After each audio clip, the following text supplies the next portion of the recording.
मंडळी, कल्पना करा, जर एखाद्या ठिकाणी काही दिवसांसाठी किंवा काही महिन्यांसाठी चक्क बायकोच भाड्याने मिळतं असं जर तुम्हाला मी सांगितलं तर ऐकायला धक्कादायक वाटतंय ना.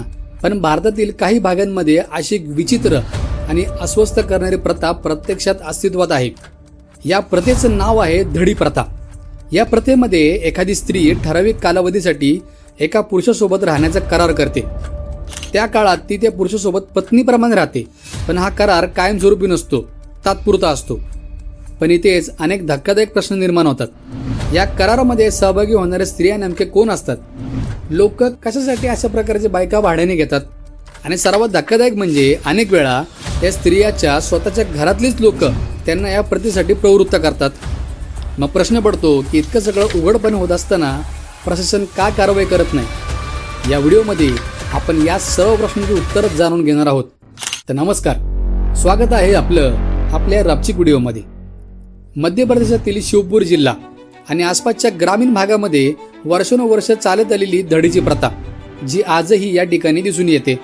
अशा प्रकारची प्रथा फक्त मध्य प्रदेशमध्येच नाही, तर गुजरात, राजस्थान, हरियाणा या राज्यामध्ये वेगवेगळ्या नावाने अशा प्रथा सर्रास सुरू आहेत. या बाजारात प्रामुख्याने ते पुरुष येतात ज्यांना लग्नासाठी मुली मिळत नाहीये, ज्यांना जोडीदार हवा आहे, किंवा त्यांना समाजाला फक्त असं दाखवायचं आहे की आमचं लग्न झालंय. या व्यवहाराची आश्चर्यकारक बाब म्हणजे हा सगळा व्यवहार केला जातो स्टॅम्प पेपरवर. 10 किंवा 100 रुपयाच्या स्टॅम्प पेपरवर ती स्त्री किती महिन्यांसाठी किंवा किती वर्षासाठी त्या पुरुषासोबत राहणार आहे हे नमूद केलं जातं. त्या बदल्यात त्या स्त्रीला किती पैसे दिले जाणार आहेत हेही स्पष्टपणे लिहिलं जातं. हा करार जरी कायदेशीर मान्य नसला तरी तो स्थानिक पातळीवर मानला जातो. या व्यवहाराची रक्कम वेगवेगळी असते. ती 15,000पासून सुरू होऊन काही लाखांपर्यंत जाते.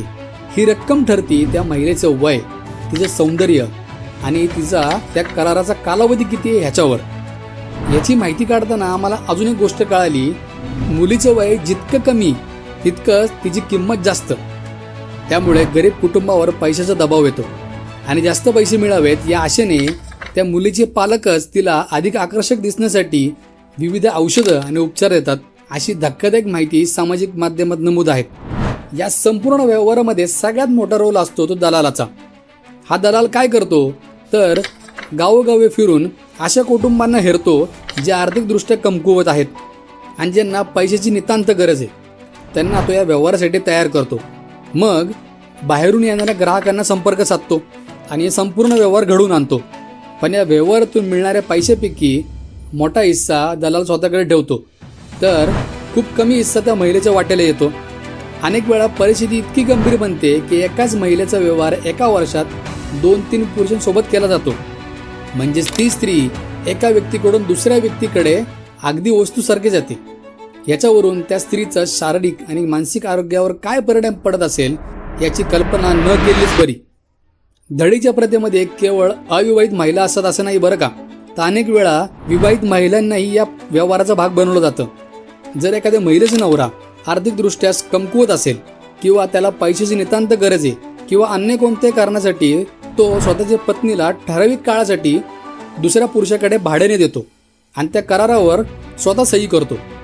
ज्या महिलांचा असा सौदा केला जातो त्यांना समाजात फारशी रिस्पेक्ट भेटत नाही बरं का. त्यांना एक भाड्याची वस्तू म्हणून पाहिलं जातं. एकदा का व्यवहार संपला तर त्या स्त्रीला पुन्हा दुसऱ्या व्यवहारासाठी तयार केलं जातं. असं चक्र वर्षानुवर्ष तिच्या आयुष्यात चालूच असतं. या पीडित महिला अनेकदा भीतीमुळे किंवा कुटुंबाच्या दबावामुळे तक्रार करत नाही. त्यामुळे पोलिसांना कारवाई करण्यास खूप मोठी अडचण येते. याहून गंभीर गोष्ट म्हणजे या प्रथेमुळे मानवी तस्करीच्या घटनांमध्ये वाढ झाली आहे. काही प्रकरणांमध्ये मुलींचं अपहरण करून या भागात आणलं जाते आणि त्यांना धडी प्रथेच्या नावाखाली त्यांची विक्री केली जाते. हा प्रकार म्हणजे महिलांचा सर्रास विक्रीचे. या प्रथेमुळे अनेक लहान मुलींचं भविष्य अंधकारमय झालंय. शिक्षण सोडून त्यांना अशा व्यवहारामध्ये ढकललं जाते आणि त्यांना पुन्हा एकदा गरिबीच्या अर्थचक्रात अडकवलं जाते. काही सामाजिक संस्था, समाजसुधारक या भागात काम करतात.